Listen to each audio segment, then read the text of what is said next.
Today we are looking over a theory about every killer in Dead by Daylight. These theories range from small things to big things, but all I think are interesting to consider. Hey everyone, and let's get into it. Starting out with Trapper, and one of my favourite elements of Trapper is his rebellion. A widely spread theory for him is that the hooks piercing his skin are punishment for his rebellion against the entity. It's also possible that due to Evan being so conflicted when it comes to his morality and loyalties, that he could have even spent some time as a survivor as well as a killer, which would explain the hooks twisted into his skin. A simple theory, but I think a very good one. Wraith. My favourite theory about Wraith comes from a viewer named Andrew M. AZHYMOVS, Wraith's boss, is alive inside of Wraith's weapon. The main reasoning behind this is as a result of the fact that the entity is able to keep parts of things alive with its power, therefore it's possible that the entity used this ability to gain Wraith's favour, and get him to cooperate, by imprisoning his evil boss AZHYMOVS into the remaining skull and spine of Wraith's weapon, eternally left to be bashed against a cast iron bell. Billy is responsible for the creation of many of the things in the realm, from his own weapons and add-ons to the actual generators. This theory mainly stems from Billy having the perk Tinkerer, which makes suggestion that he has skill when it comes to creating things and, well, tinkering. This theory is definitely true in many aspects. For example, his custom chainsaw and hammer are almost definitely made by him. When it comes to things like generators and even some other killer powers and their upkeep, this comes down to Tinkerer's usage as a perk. Nowadays, it makes alterations to the generators to alert the killer, suggesting he's able to alter how the generators perform and how they function, and it's quite possible he was used to actually build them in the first place, seeing as the entity likely doesn't have the skills or knowledge for that. The old Tinkerer originally allowed powers to be used more effectively, suggesting Billy tinkered with them directly. When it comes down to building and helping Bubba, this is mainly down to their add-ons originally being shared, and also because it's just quite wholesome, the two of them bonding over building chainsaws.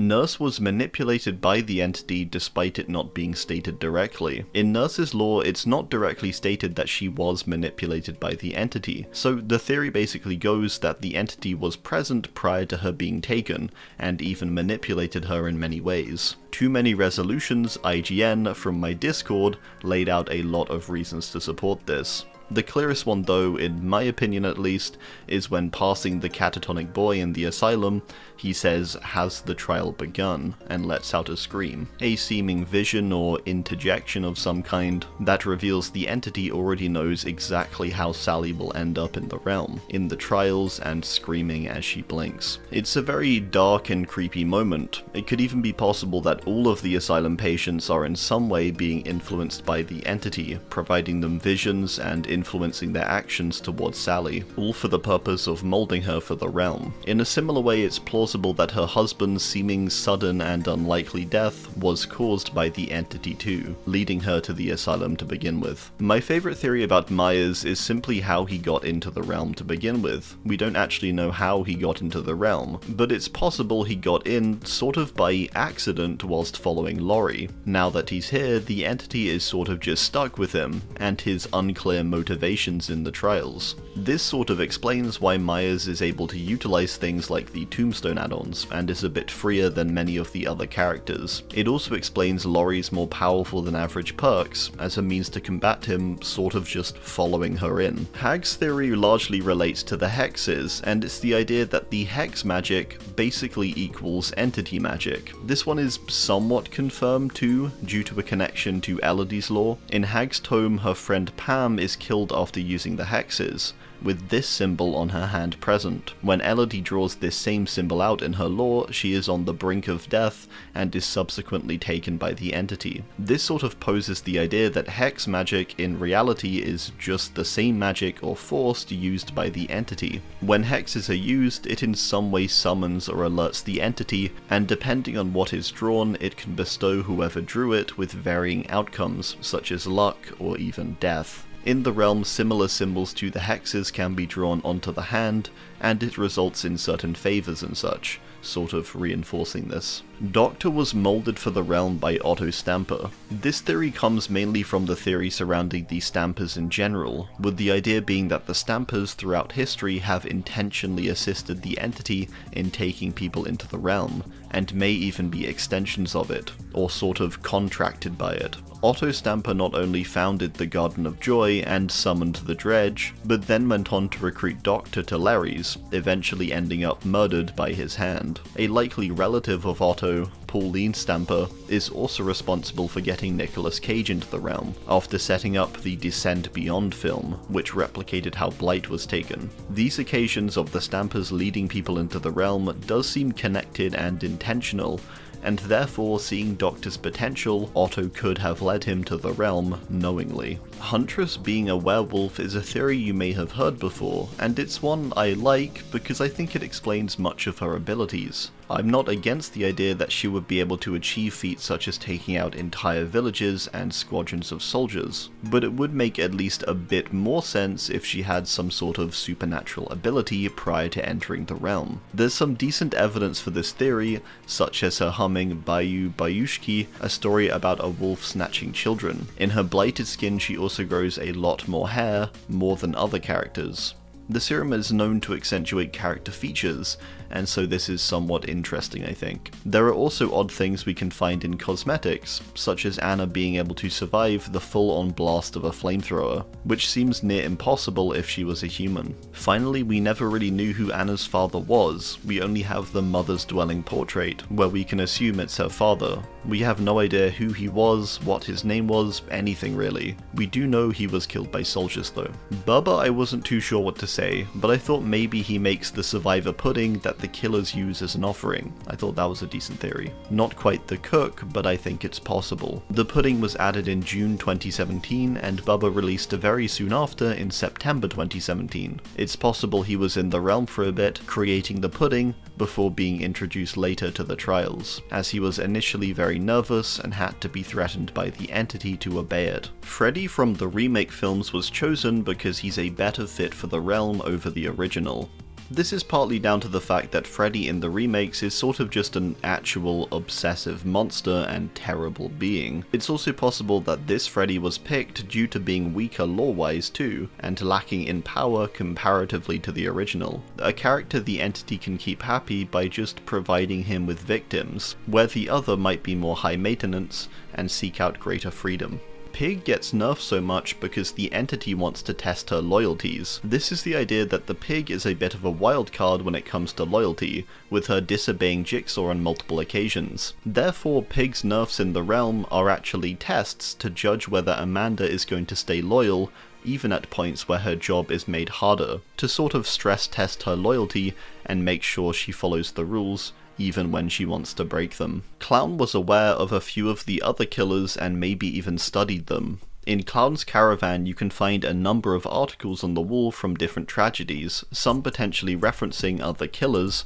such as Trapper and Wraith. This is mainly what the theory comes down to, but I do think it's cool. The idea that Clown was aware of a few of the others, and maybe even studied what they had done to inform his own actions, which led to him ultimately being taken too after following them. Spirit's theory is a fairly widely circulated one, which is that Rin's father was the one who was meant to be taken and not her. This is mainly theorized due to her father being the one to have a dark whisper keeping him awake at night. However, it equally seems logical that the entity wanted Rin, and was just using her father as a means to draw her anger out. I do think it's interesting either way, and does speak volumes on how twisted the entity really is, just sort of using and manipulating anyone it needs just to get the perfect candidate for the trials. Susie of the Legion and Meg Thomas are the same person. This is a silly theory I came up with a while ago, but it's still one I like, and mainly down to the idea of more characters being connected across the multiverse. And I still love the idea of having a survivor in the realm who's also a killer in a different universe. That's mainly what this theory comes down to. There's a few similarities between them, but ultimately it's the idea that one went the path of good, becoming a survivor, and the other of bad, becoming a killer. Either way, you can go watch that video if you like. A plague theory that I actually found out about from the wiki is one I really like. It suggests that the Black Veil, the cult that worships the entity and stages different plans and experiments to appease or summon it, is actually the modern day continuation of Plague's ancient Babylonian religion. It potentially could have even begun if Adira's followers managed to witness her being taken, and from there spiraled into becoming a cult surrounding the entity. I think a lot of this lines up well, and I think it's an overall cool theory that puts a lot more lore and backstory into the Black Veil and its formation and just appearance throughout the lore. It gives it a bit more weight, I think, if it all stems from the plague. Ghostface used to work for AZHYMOVS at Autohaven Records. This one is a real stretch, and its evidence literally comes down to a barely legible certificate on a wall of AZHYMOVS' office. The name on the certificate seems to be Danny something,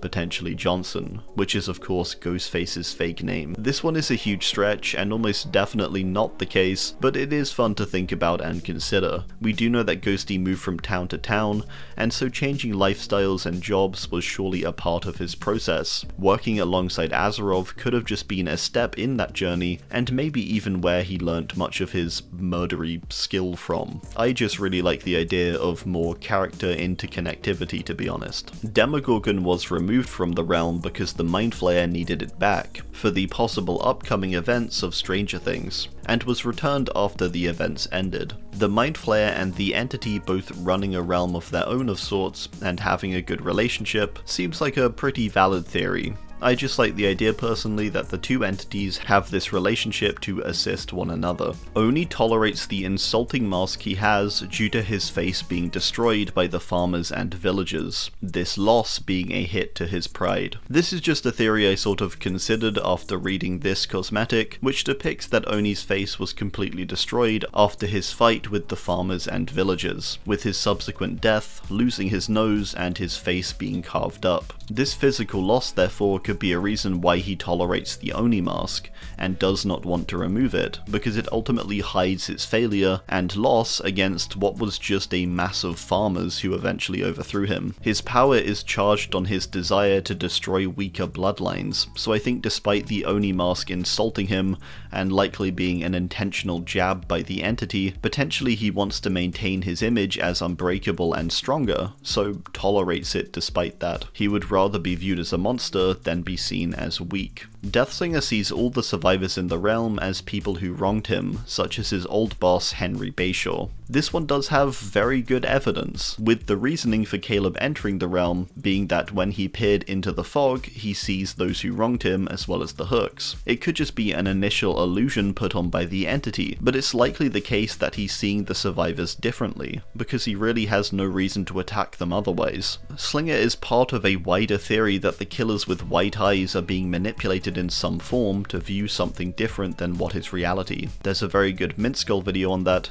I'll link below. My favourite Pyramid Head theory is that he was recruited by the entity as a means to punish it. This is a very popular theory, but I do quite like the idea that the entity sort of saw the need to punish itself and potentially even create emotion in that way too. In the realm, Pyramid Head punches his sword into the trial grounds, a probable painful action for the entity. Then there's also the seeming disobeying of the trial rules, with Pyramid Head sending survivors to cages instead of hooks, and even using a Mori instead of hooking to finish survivors. All of these things possibly reducing emotion. It's a fun consideration, and whilst I don't think it is true, I do like the concept a lot. Blight or Talbot is actually Vigo from the lore. This was a theory put forward by Cinnamon from my Discord, and is one I do like. The theory being that Vigo is Talbot from another universe, explaining their many similarities and how Talbot comes across Vigo's laboratory and journal, and then incorporates it into his own studies so easily. Both Talbot and Vigo also both escaping the void. It would certainly make it interesting if these two were essentially the same person. The final key to this being that Vigo was the one that helped to refine Talbot's serum research upon entering the realm, suggesting he too was seeking the same thing. For twins, because one theory I personally like is that Victor isn't even part of the original Victor, or a resurrected Victor, but an entirely new version created by the Entity for the sole reason of manipulating Charlotte. This theory comes down to the fact that Victor is actually dead, and has been for likely nearing a decade by the time Charlotte enters the realm. There is little physically left of Victor, and so when he suddenly appears from the fog, it's definitely pretty sus. Not only this, but when Victor detaches from Charlotte, Charlotte can no longer move. The two of them can't be separate, and both conscious seemingly. This sort of suggests that the Entity can create functional living beings, but cannot give them complete autonomy. Trickster was brought into the realm because the Entity was a fan. This is a simple theory, and one that mainly boils down to the Entity's seeming favour of Trickster, and also the iridescent photocard add-on, which depicts Trickster, but in an iridescent form. A bit like how the Entity tries to relate to Legion by adding beats to their mixtapes, it is a bit starstruck with Trickster, I think, and is a fan of his equal desire to draw emotion from people. A twisted fan. Nemesis is no longer controlled by the Nemesis Alpha parasite, but instead something newly created by the Entity. In the realm, Nemesis behaves very differently, and acts on different coding to that of Resident Evil 3. In the realm, the parasite is presented as an add-on, which sort of suggests that it's no longer a part of Nemesis. Cenobite is using the realm to make his job easier, with many copies of survivors. He gets to give out pleasure and pain,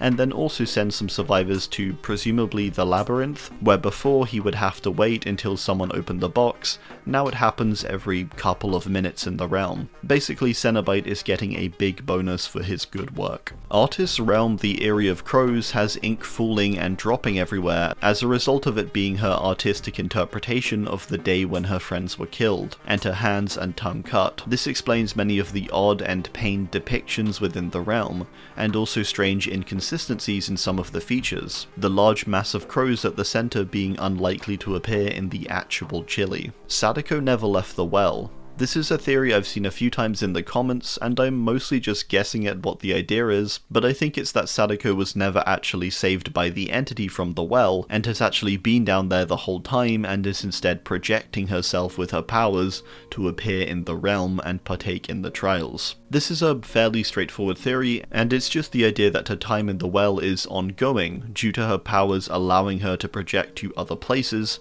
she doesn't need to actually be in the realm. The whole sequence of her being taken is very odd and sort of magical and mystical. It's more representative of something over a literal agreement, suggesting it could all be in Sadako's mind as she projects herself. Dredge is a smaller version of the Entity, or potentially even a part of it. This is a fairly well circulated theory too, and is considered to be the case simply because Dredge shares many features to that of the Entity itself. It's largely a mass of fog with different things popping out. In some tome cutscenes we also seemingly get to look inside of Dredge, and it's much bigger on the inside than it is on the outside, kind of suggesting that's the way the Entity could work too. Dredge is originally summoned by the Garden of Joy as a result of pent-up emotion, the same thing the Entity also feeds on. There's lots of small things pointing to it, but they're the main ones I think. Wesker actually wanted to get taken into the realm, and is doing so in order to overthrow the Entity by infecting it with Ouroboros. This idea comes from the fact that Wesker is power hungry, and him potentially becoming aware of the realm could lead his world domination plans to be altered. Knowing that other characters that focus on mutation do well in the realm, such as Blight, Wesker could have gotten the idea that he could in some way infect the Entity itself with Ouroboros, aiming to wield it for himself and spread Ouroboros by that method. Something with his ego I would not put past him. The issue is, he probably got a little more than what he bargained for. Knight died whilst fighting the army, but the Entity altered his perspective. This one I mainly think is the case because in the realm, Tarhus himself appears very pale beneath the mask, and even has an entirely undead skin. Not only this, but his guards are of course all dead and ghost-like, and his own undead skin is very similar to the guard design. Prior to Knight and the boys being taken, they were in the midst of a huge fight against what is stated to be an army. Therefore, the theory is simply that they all died actually quite quickly, but the Entity distorted their perspective to make sure their egos were retained instead, before engulfing them entirely in fog. Skull Merchant uses VR in order to feel more immersed in her experiences, and also to enhance her tracking ability. This theory was one I mainly considered after reading her tome lore, in which she steps into a VR space and takes on a contract as the Merchant. It would make more sense that as she plays the fantasy role of the Merchant, that she'd want to embody it in the best way she could by also incorporating VR. It seems odd to mention that this kind of tech is available if she doesn't end up using it in some form. It could also explain the half and half mask more, half VR and half real life. It doesn't have to be full VR, but it seems pretty likely she utilizes it for her tracking and other elements, for example. Singularity isn't as smart as he thinks he is, and he was sent to Devaka to, in fact, harm the crew. I've always found the whole story of Hux coming across the crystal and suddenly gaining substantial intelligence a little odd. It all just seems a bit too straightforward, and the explanation for it just doesn't really seem all there, at least to me. He touches a magical crystal and suddenly becomes hyper-intelligent, far beyond that of humans. This makes me wonder if the Devaka crew were sent there to be tested on. Where better to test a potentially destructive AI than on a far-off planet where the consequences will have little effect on the greater universe. Not only this, but with a crew full of clones. Xenomorph does what the entity says, as it has the Xenomorph Queen, and their survival depends on it. This is a fairly simple theory and simply attempts to explain why the animalistic Xenomorphs would follow the orders they are given. Knowing their queen is in danger is a surefire way to get the Xenos to alter their behaviour, and so I imagine that's why it was integral for the queen to be taken too. Chucky's theory is about what happened to Andy. When Chucky came into the realm, he specifically entered the fog because he saw Andy run in. This could have been an illusion, but it could have been the real Andy too. One thing that initially caught my eye when it came to this, and a name it reminded me of, was the other Andy in the realm, mentioned in the lost tapes. It's possible that after taking Andy, the entity then put him into the trials once he became an adult, with the single words we have from him being "nope," potentially referring to Chucky's failure to capture him. And finally, for the new upcoming killer that we recently got a teaser for, I'm going to look to all of you. What are your theories on this thing? I'll post my own down in the comments once the character releases. As always, let me know your thoughts below, and any other theories you want to share. Thanks, and goodbye.